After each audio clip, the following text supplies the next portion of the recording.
Olá, está começando o Jornal da Câmara. A Orquestra Jovem Municipal de Guarulhos foi premiada pela revista Movimento.com na categoria Grande Destaque do ano de 2019. A ópera Vanessa, apresentada em agosto no Teatro Adamastor Centro, destacou-se pelo ineditismo da obra, realizada com talento e criatividade. A montagem recebeu mais 4 premiações: Melhores Cantoras, Melhor Encenador, Afirmação da Carreira e Melhor Iluminador. E agora vamos aos destaques desta edição. Guarulhos ganha casa-abrigo para mulheres vítimas de violência. Lei de abuso de autoridade entra em vigor este mês e afeta a atividade legislativa. Vereador propõe regionalizar as eleições para o Conselho Tutelar. É o que você acompanha a partir de agora.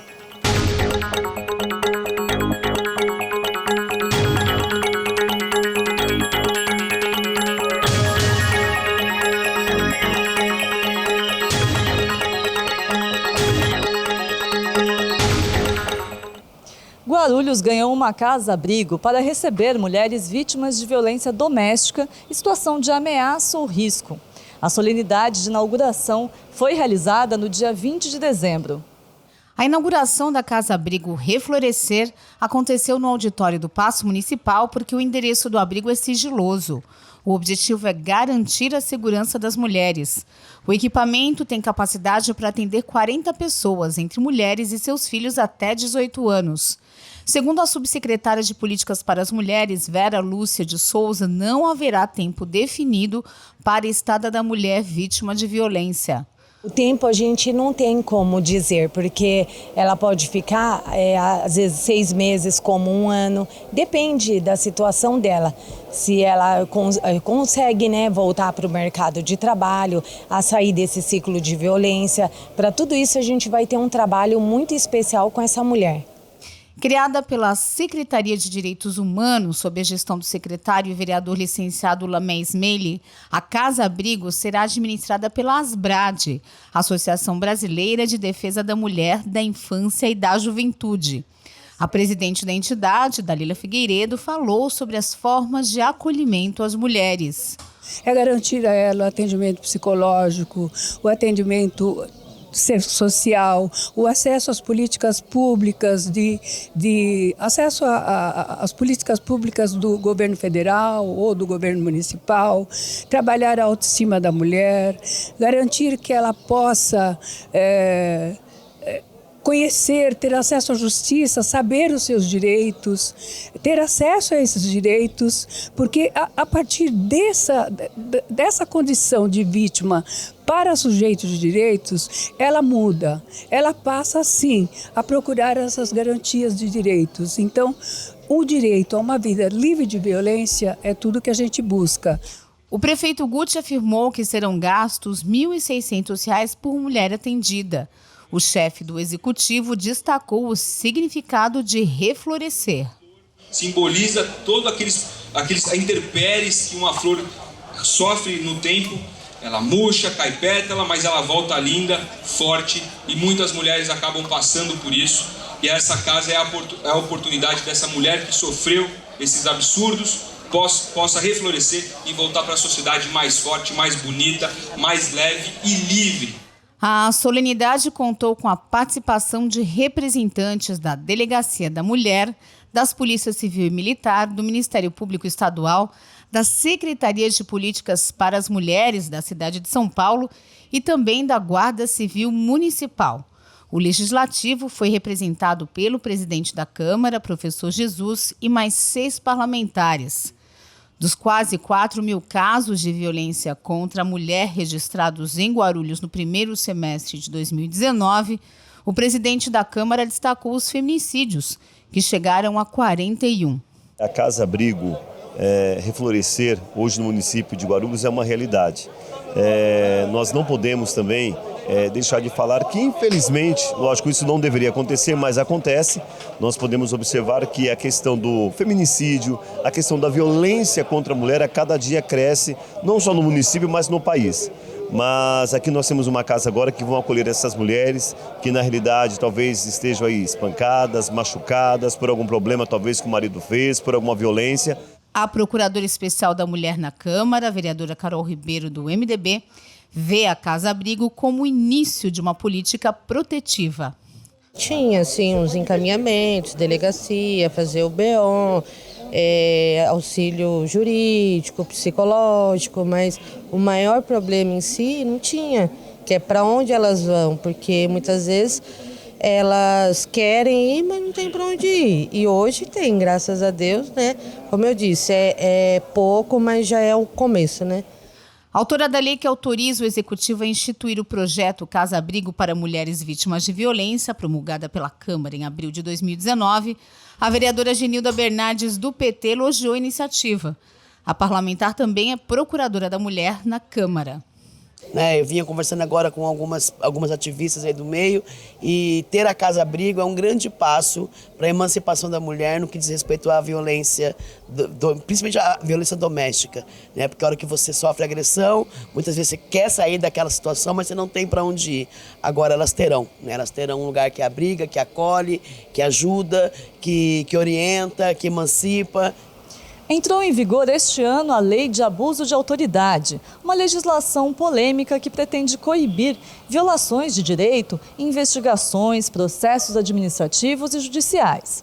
Os principais alvos da lei são juízes, policiais e promotores, mas a atividade legislativa de fiscalização também vai ser afetada pela medida. Aprovada em setembro do ano passado, a Lei de Abuso de Autoridade entrou em vigor dia 3 de janeiro. Com ela, ficam configurados 23 novos crimes no Código Penal. O objetivo da lei seria evitar que agentes públicos, como promotores, juízes e policiais, cometam abusos ou ajam de maneira parcial durante a condução de investigações ou processos judiciais. Mas também agentes políticos e outros servidores públicos poderiam se encaixar nesses crimes previstos. No Legislativo, o impacto direto está na abertura e condução das comissões especiais de inquérito.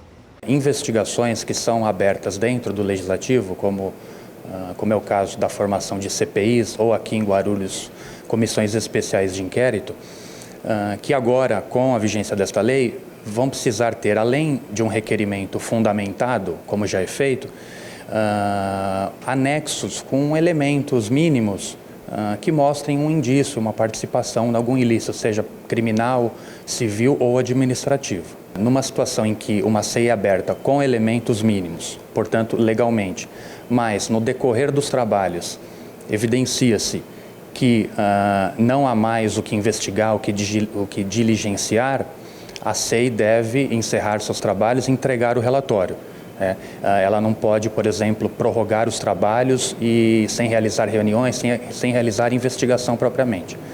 Entre os artigos que afetam diretamente a Câmara Municipal estão constranger a depor pessoa que deva guardar sigilo, obter provas por meios ilícitos, dar início à investigação sem justa causa, como também antecipar a culpa dos investigados. Ainda segundo o consultor legislativo, as comissões de inquérito precisam ter cautela na convocação de depoimentos. A CEI, ela tem poderes de autoridade judicial, então é como se o vereador ele tivesse o poder de um juiz naquela ocasião. Então ele pode compelir a testemunha a comparecer, desde que haja uma razoabilidade nisso, ou seja, a testemunha ela tem que ter alguma ligação com o fato, ou seja, tem que ter algo a dizer. Agora, no caso dos investigados, propriamente, aqueles deve-se ter um cuidado maior. Por quê? Porque o Supremo Tribunal Federal entendeu que ele não pode sofrer uma condução coercitiva para vir prestar seu depoimento na comissão. Por quê? Porque como ele tem direito ao silêncio, ele não é obrigado a vir, porque não faria sentido ele vir e ficar calado. Então essa foi a decisão da Suprema Corte até agora.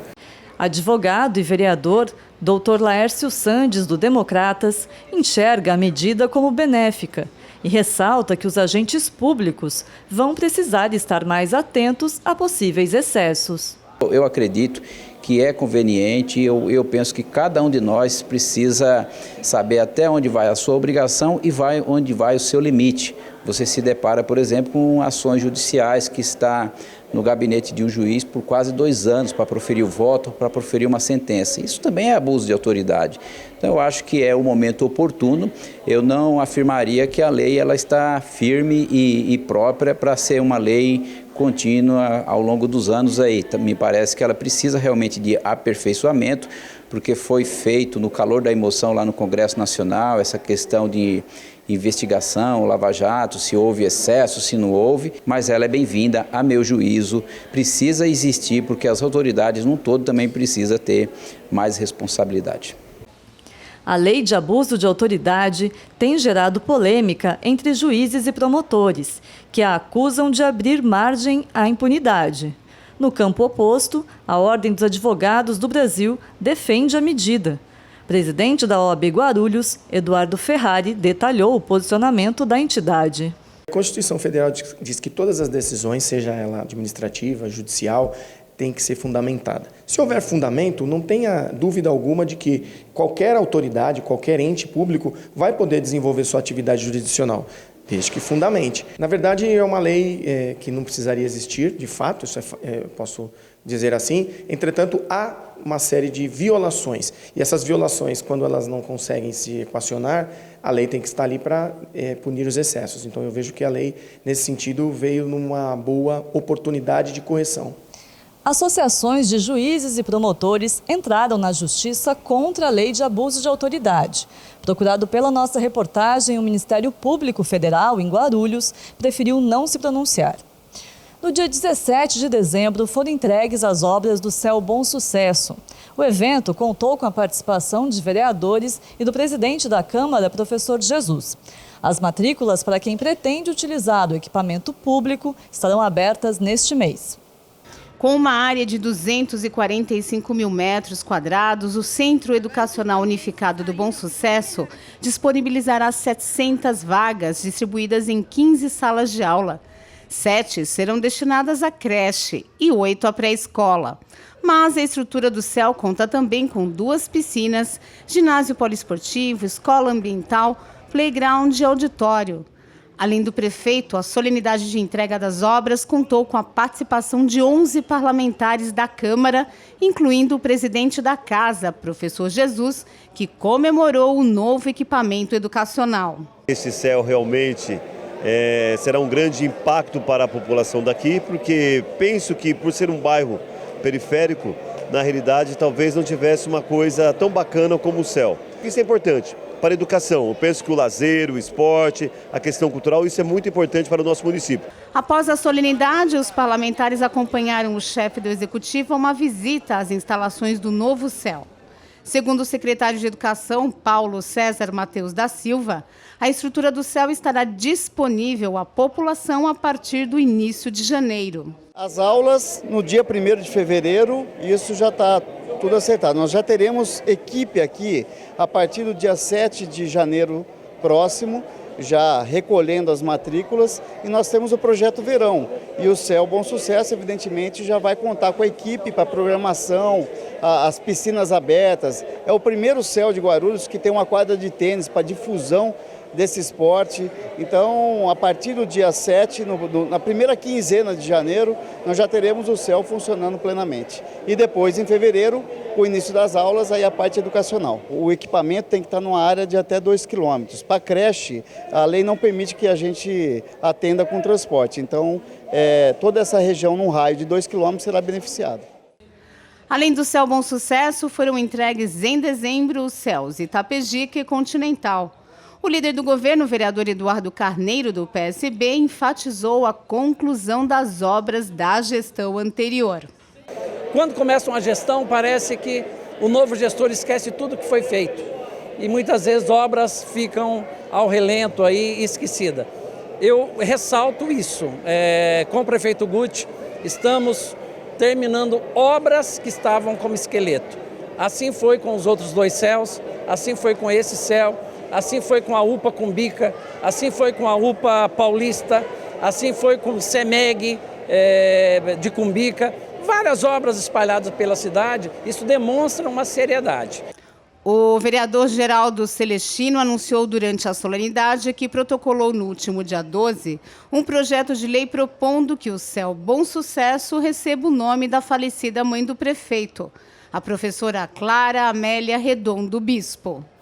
Entrou em vigor no dia 27 de dezembro a legislação que busca oferecer mais agilidade e segurança jurídica para a aprovação de projetos habitacionais na cidade. A Lei da Regularização Fundiária envolve medidas urbanísticas, ambientais e sociais com o objetivo de regularizar núcleos urbanos informais. O instrumento busca garantir o direito à moradia, o desenvolvimento das funções sociais da propriedade urbana e um meio ambiente ecologicamente equilibrado. Tramita na Câmara um projeto de lei que pretende regionalizar o voto para os conselheiros tutelares em Guarulhos. A proposta, de autoria do vereador professor Rômulo Ornelas, do PT, já foi deliberada e vai ser analisada pelas comissões permanentes da Casa. Confira mais detalhes na entrevista de Eliane Anjos. E o Conselho Tutelar tem em Guarulhos 6 unidades. Uma delas fica no centro, tem também lá em Cumbica, no Taboão, no Pimentas, no São João e também no bairro do Bom Sucesso. E o vereador aqui, Rômulo Ornelas, do PT, ele acredita que o voto nos conselheiros tutelares deva ser regional. Vereador, por que o senhor fez o projeto justamente propondo que as pessoas votem nos conselheiros das suas próprias regiões? Primeiro é em função de que a bagunça que houve as eleições anteriores, né? Ninguém sabe de que maneira mudar várias vezes as regras de votação e a Câmara tem que se posicionar. Quem legisla na cidade é a Câmara Municipal, então a Câmara tem que se posicionar sobre essa questão da eleição do Conselho Tutelar. Então eu fiz a proposta que a eleição seja regionalizada, já que os conselhos são regionais. Então eu fiz uma proposta que faça eleição por cada conselho, faça a sua. Vereador, quais seriam aí os benefícios de cada região eleger ali os seus 5 conselheiros tutelares, aquelas pessoas que vão trabalhar naquela região e que estão concorrendo pelaquela região? Porque quando um morador de uma determinada região, vamos supor lá, um morador lá do Taboão, ele vota no conselheiro lá do Pimenta, ele não sabe nem quem é, porque ele não vai recorrer ao conselheiro do Pimenta. Então, os conselhos, eles são regionais. Então, como é que uma pessoa vai votar lá numa pessoa lá do outro lado que ele não sabe quem é, não vai nem ter uma relação com ela depois, porque as relações do Conselho Tutelar, elas são regionais, então cabe o critério mais correto, mais sensato, que as suas regiões votam nos conselheiros das suas regiões. Vereador, do jeito que é hoje, né, as pessoas tendo liberdade para votar em conselheiros que atuam em outras regiões, quais são os problemas efetivos que o senhor observa na eleição atual? Então, baseado no que aconteceu nos anos anteriores, é a chamada manipulação eleitoral, né? Então ele vota no conselho, então um grupo de candidato ao conselho, eles fazem uma chapa, né, por região, então uma região elege a outra. Então, na verdade, é uma fraude eleitoral, né? O que aconteceu de fato na eleição anteriores, que foi criação de chapas que não é permitido, a lei não permite a criação de chapas, e foi feito isso, né? Agora, aquelas pessoas que trabalharam honestamente nas suas regiões e foram candidatos e foram muito bem votados, não foi eleito por causa dessa fraude em função da montagem de chapa de maneira ilegal e inclusive escondido. Vereador, quais são as expectativas de aprovação desse projeto? Não, eu espero que os vereadores entendam isso aí, que inclusive é de responsabilidade da Câmara se posicionar. Até hoje nunca se posicionou. Eu espero que os vereadores entendam, votem e o prefeito, obviamente, sancione. E o Jornal da Câmara fica por aqui, mas você pode acompanhar as informações do Poder Legislativo de Guarulhos pelo nosso site e pelas redes sociais da Câmara. Nós agradecemos a sua audiência e voltamos na próxima quarta-feira com mais uma edição inédita para você. Muito obrigada e até lá!